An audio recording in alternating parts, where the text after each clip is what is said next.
Coming up tonight, police warn dog owners as a man is mauled to death in the wee hours of the morning. Days ahead of the third anniversary of Hurricane Dorian, the Prime Minister opens a weather symposium on the island of Abaco. And extra large, the international man needs your help. That's ahead in our arts and entertainment segment.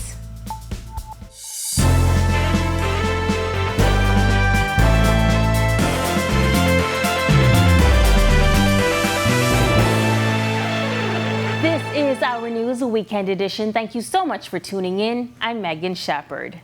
Police are investigating the circumstances surrounding the discovery of the body of a man on Palm Tree Avenue, just off East Street, sometime around 4 a.m. this morning. According to police press liaison Chief Superintendent Chrislyn Skippings, the body had sustained significant injuries to the lower extremities. Based on our initial assessment, our crime scene investigators' assessment, the injuries seem to be consistent with that of bite marks. And it appears as if, it is believed, I should say, that the victim may have been attacked by dogs in the area. This is most unfortunate, and we will not accept it. At present, we do have on scene persons from the Animal Control Unit, and they're going to be assisting us with the investigations. She notes that school begins on Monday morning and police will not tolerate any incidents involving children and unsecured animals. We have children who are going to be walking to school. I'm going to ask you to ensure that your yards are properly secured. Because if the darlings of our nations are injured as a result of your negligence, we will take action. In this particular incident this morning as well, once there is negligence or whatever penalty there is, it will definitely be enforced, and you would see those persons being held accountable for their actions. And to pet owners nationwide, Chief Superintendent Skippings has this warning. My understanding is that within residential areas, you're only allowed to have a pet dog. If you have dogs, your dog should be licensed. Your yard should also be enclosed. And if your yard is not enclosed, there are penalties for breaching the act. Chief Superintendent Skippings adding that the Animal Control Unit has removed 6 dogs from a yard near where the body was found. I don't know if you'll see the dogs put down, but the dogs who we believe may be involved in this particular incident, we will remove those dogs from the home this morning to assist us with our investigations. And I don't want to say exactly or any breed in particular, but if you know that you have a ferocious dog, then you need to make sure that you have the necessary parameters in place to have those dogs secured. In this incident, it could be between 2 to 3 different breeds of dogs. The victim was not identified. However, Skipping says he is believed to be in his late 50s or early 60s. The Ministry of Agriculture, Marine Resources and Family Island Affairs issuing a response to this morning's dog attack that resulted in the death of a man. According to the statement, officials of the Animal Control Unit were on scene and are working closely with police to determine if negligence played a part in the incident. Under the Animal Protection and Control Act 2010, the government is seeking to ensure that the Animal Control Board mandates that pet owners provide proper animal care, animal behavior, animal welfare, and proper housing of aggressive animals. The statement further notes that the Animal Control Unit is integral in the enforcement of the Act, specifically the issuance of dog licenses for all dogs over 3 months, attending to animal attack cases, and animal breeder facility inspections. The ministry is admonishing animal owners to keep them in a safe and enclosed area to prevent further incidents such as this. Days ahead of the third anniversary of Hurricane Dorian, Prime Minister Philip Davis officially opening a weather symposium on Abaco Friday morning. In his address, the Prime Minister reiterating the devastating impact climate change continues to have on countries like the Bahamas. Apart from the extreme heat, the threat of annual hurricanes, along with rising sea levels, Davis saying it means we must make vigorous efforts to prepare ourselves more effectively to deal with natural disasters. I've taken on the challenge the world to come to our aid, because, as you would know, about 15 years ago, at COP, I think it was COP 15, the industrial world agreed to put up $100 billion a year to assist in the recovery as a result of climate change, and has not yet materialized. And Davis saying since there's seemingly been no action post that COP15 meeting, it gives the impression that there is no real effort being made to assist countries like the Bahamas. Where are we today? More storms, or more intense storms, or wildfires, flooding, and the like. So it appeared to me that all we were having was a lot of talk with little action, and it continues. 3 Androsian males are in police custody tonight for armed robbery in Central Andros late Wednesday afternoon. Investigators say the incident reportedly happened shortly after 5 p.m. at a business establishment in Fresh Creek when 3 masked males, one of whom was allegedly armed with a handgun, entered demanding cash. The culprits reportedly robbed the establishment of laptops and cell phones and an undisclosed amount of cash before fleeing on foot. Officers later arresting the males and confiscated the items, which police say were found in a bushy area in Stanyard Creek. Residents are now being urged to hold food retailers and the wholesale industry accountable when it comes to the price of products and services in light of recent tax cuts. During the weekly press briefing at the office of the Prime Minister this week, Press Secretary Clint Watson encouraging residents to put pressure on local businesses. I believe rightfully that's the kind of question and pressure we ought to be putting on retail operators and owners. The government said that they've put this relief in place so that it can be on so that Bahamians can feel the relief. Where can you tell us are the relief in your items? That's a good question for them to answer. Certainly we can't answer that. They ought to be able to tell you that yes, we've reduced eggs or we've reduced milk. That is the kind of questions we want to see people put to these wholesalers and retailers so that they can be accountable. Just this week, Retailers Grocers Association President Philip Beneby telling the Tribune newspaper that operators in this space can't be blamed, claiming the industry was an easy target and scapegoat after Watson suggested not all stores pass the anticipated savings on to customers. Watson, however, doubled down, saying it's a big story that's being missed. Accepting somebody saying that they're going to put prices up and not ask them where is the relief, I think is missing a big story and a big service to the Bahamian people. And I would admonish people to ask these wholesalers to justify where they're putting the relief. Still to come on our news, Grand Bahama-based Sawyer's Fresh Market is all set to expand to New Providence. And despite Ukraine being under constant military attack by Russia, New Yorkers and Canadians are celebrating that country's independence. Ukraine has not perished yet. That's coming up when the weekend edition returns.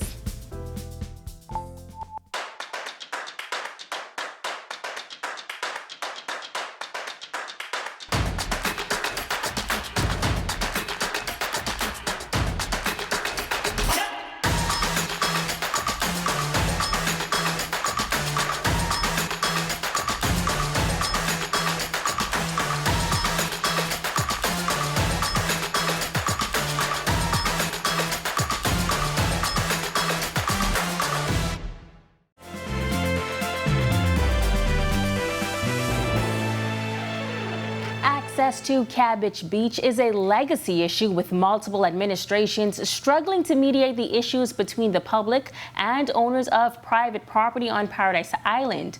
Marlena Leonard went to Cabbage Beach and Montague Beach for public opinion on the issue. If you are Bahamian, I think that all Bahamians should have the privilege of the opportunity. Anywhere there is a beach, it's the people's beach, and there should be access for all Bahamians to be entertained with the beach. Now, Bahamian law states that anything below the high water line is supposed to be public property, but many people feel it's not public access if you can't access the beach.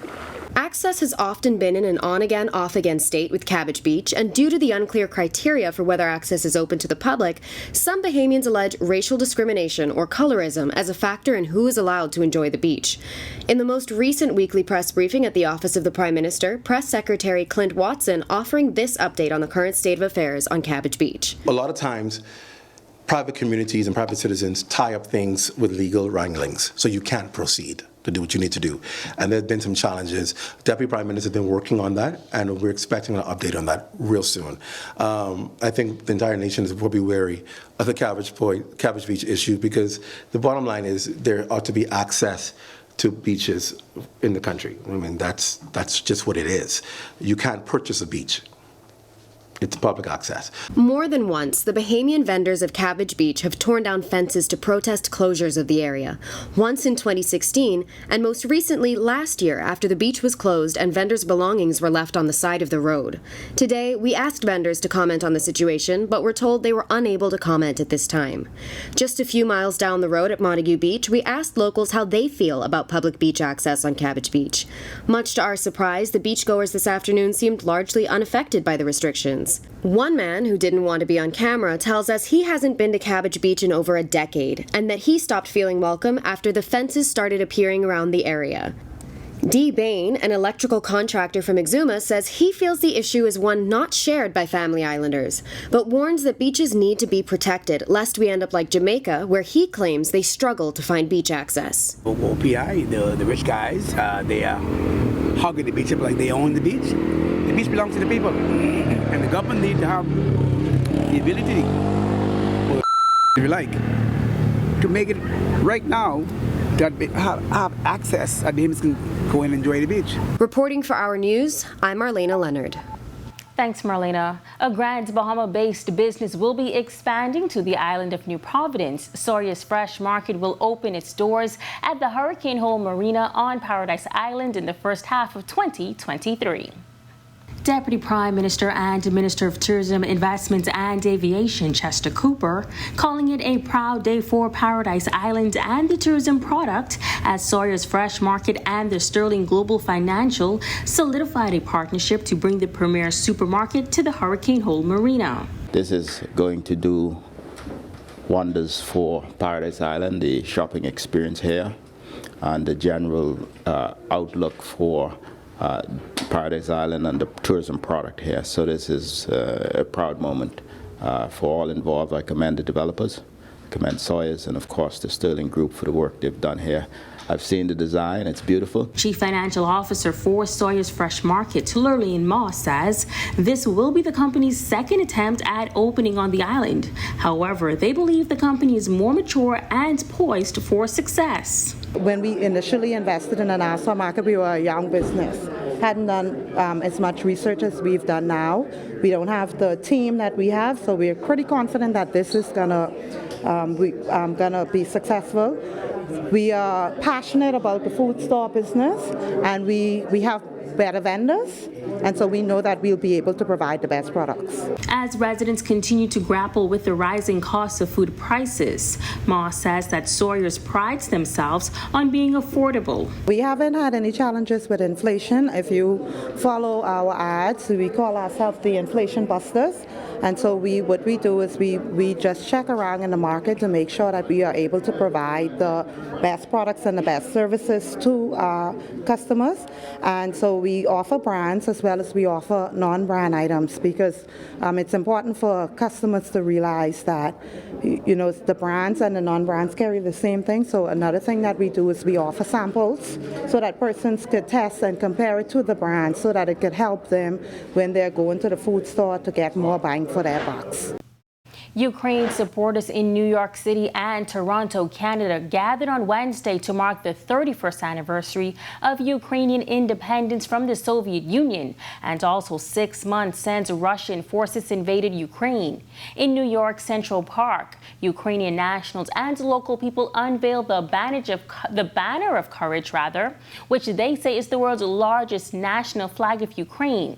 Dozens of people were seen carrying smaller flags or wrapping themselves with them. A protester at the park, Sofia Bedri, said Ukraine has always been independent and would be in the future. Meanwhile, in Canada, a flag-raising ceremony was held outside of Ontario's Parliament. Anastasia Obina, a Ukrainian student living in the North American country, said people should continue to stand with Ukraine, as it is not only fighting for its freedom, but also for all democratic countries. Also on Wednesday, U.S. President Joe Biden marked Ukraine's Independence Day with $3 billion in security assistance, Washington's largest aid package since Russia's invasion 6 months ago, but one that could take months or even years to arrive in Kyiv. And still to come, 2 Bahamians dare to reshape the world. The details are on the way. And do you know how to do the bunny hop? Well, that's another story, but Task Bunny Bahamas is coming up. We have the details when the weekend edition returns.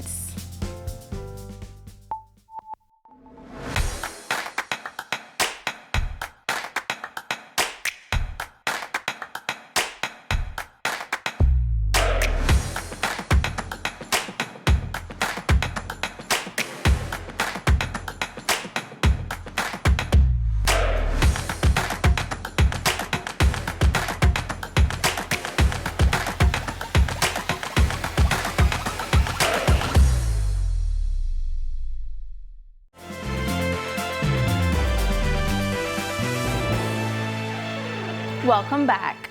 2 young Bahamians recently got the opportunity of a lifetime to represent the Bahamas at one of the highest levels at the United Nations 27th Youth Assembly. Christina Dragovich speaks with the duo about what it means for youth in the country. Hey guys, so I am Beijing Rogers and this is Kavano Bullard and we're in New York City. New York, we are the youth delegates of the Bahamas here in New York, representing the Bahamas at the United Nations 27th Youth Assembly. Beijing Rogers and Kivano Bullard taking the Bahamas to the world at the United Nations Youth Assembly. With the mission Dare to Reshape the World, the delegates were among hundreds from around the globe united in one mission. Rogers says the program made her hopeful about the impact young people can have on their home countries. It was so inspiring to attend this youth assembly, to see that you are not alone and wanting to make the world a better place. Being able to collaborate with persons from South America, Europe, network with them, see what they're doing in their country and their nonprofit organizations. Bullard says young people are often left out of the decision-making process, even in areas where they are most impacted. Most youth, especially in politics and, international government business, we are basically at the bottom. Nationally or internationally, there is about 2.1% of young people that participate in issues that involve them. So here in the Bahamas, we're no different. I would say that we are the least represented in government and major issues that take place or help to advance our countries. It's that process, Bullard says, he hopes the Ministry of Youth will take advantage of to integrate the ideas brought back by the youth delegates. We hope that they use this initiative to help advance some of our young people, to give them the opportunities to experience the world on an international level, because for me, I got the exposure. Now I can take some of that information and I can share that specifically with my island, Eleuthera. Bullard and Rogers are both a part of the youth organization IOT, It's Our Turn, and say they are looking forward to engaging and empowering more young Bahamians in the leadership and decision-making process of the nation. We believe it is the right step to get young people in this decision-making process, to uplift our young Bahamians. Reporting for our news, I'm Christina Dragovich. 28-year-old Riccara Dean is looking to make life easier for local residents here in New Providence, as well as family islanders looking to get tax done here on the island. Her new platform, Task Bunny Bahamas, seeks to pair persons needing tasks done with skilled persons looking to earn money. Dean explains.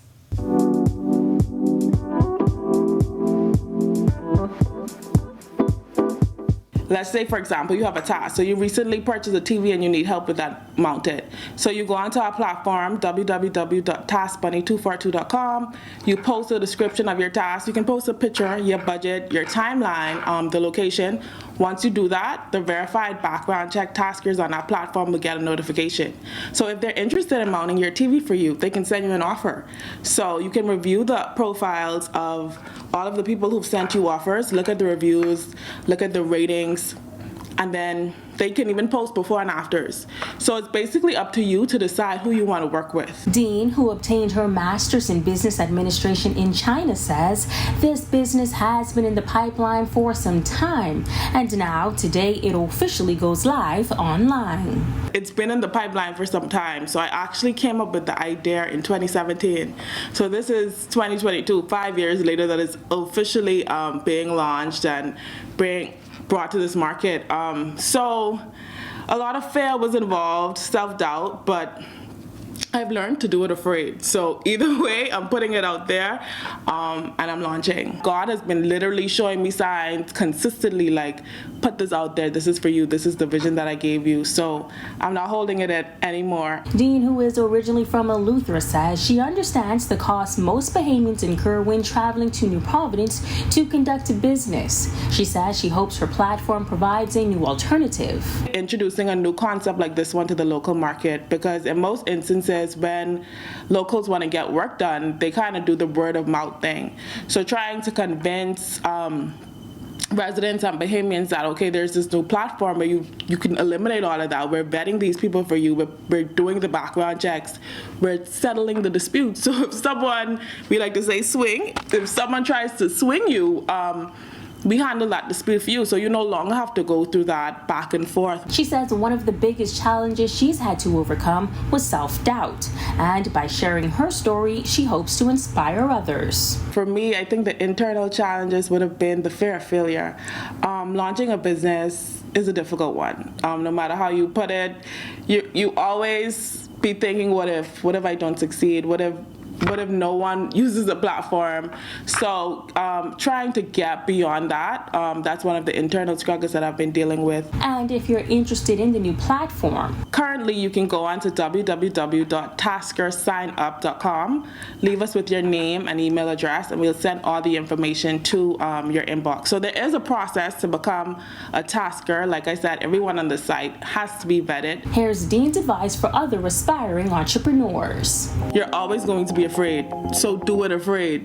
Time, like I said, this has been in the pipeline for 2017. I wish I had someone in 2017 giving me this advice. Just do it. And see, the thing is now, when I hear no, or when I don't succeed at something, that excites me. And that excites me now because I've grown and I've learned that if you aren't hearing no's, if you aren't failing, that means you're not trying hard enough. So I would say just go for it. Still to come on our News Weekend Edition, the weather forecast is on the way to help you shape your weekend up just right. And Extra Large, the international man of the hour, needs your help. Find out more when our News Weekend Edition returns.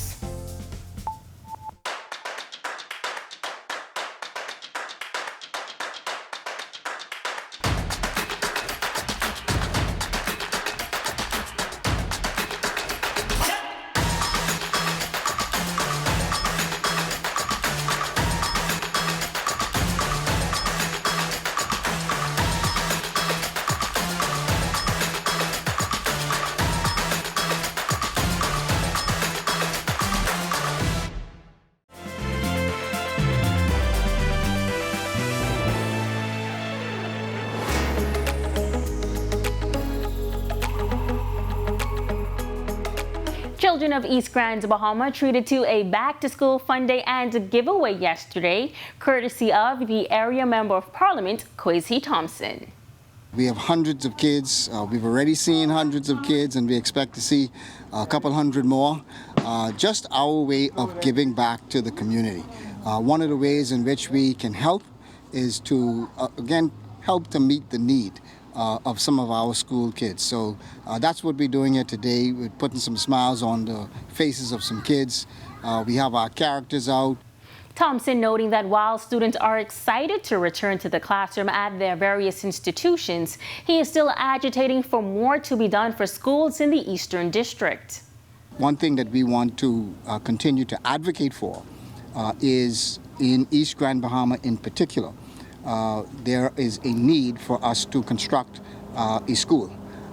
The previous F&M government left funds in the budget in order for us to construct the school. This government made a decision that they would not do it this year, but that they would do it next year. So we're going to continue to follow up with them, continue to ensure that the people of East Grand Bahama are not left behind or not neglected. And so one of the things that we continue to advocate for, particularly in Sweet and Ski and in High Rock, Clainstown, that area, the kids unfortunately still have to be bused to Freeport. Nice and sunny outside earlier today. Let's see what's in store for us tomorrow. Here's the weather forecast.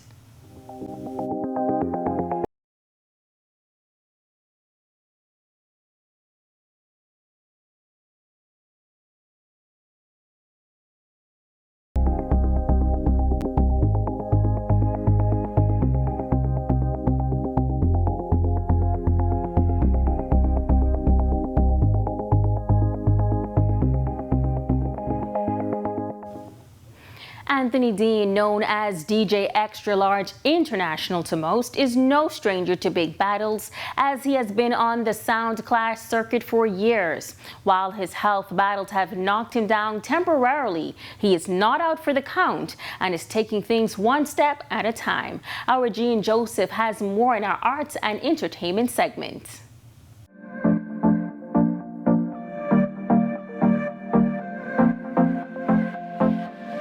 See, boy, actually, I fully represent you, not a thing go. Get up and get it, get up and get it, get up and get it. Give thanks for life, health, and strength. God is protection wherever you trot. Remember on the road of life, you got to remember to be kind, loving, sharing, caring, and considerate. Listen to me, people. Be serious. This is my story. Extra Large has been in love with music since he was a child, getting his first taste of performing as a teen, shadowing seasoned DJs like One Dwight, The Mighty Pencil, Barry the Pusher, and late DJs Gold Digger and Scooby-Doo. His DJ skills have helped him become a popular name over the years. His motivational Get Up and Get It videos continue to be shared across social media platforms, bringing positive messages to viewers. But today, he needs your motivation and support. A 2020 diabetes diagnosis put Dean on guard about his health, forcing drastic changes to his diet and exercise routine. Still, an injury to his toe as he dismounted his bike after a workout caused an infection that led to 3 hospitalizations and the eventual amputation of his foot. Before I went on in life, I was depressed and I didn't give up.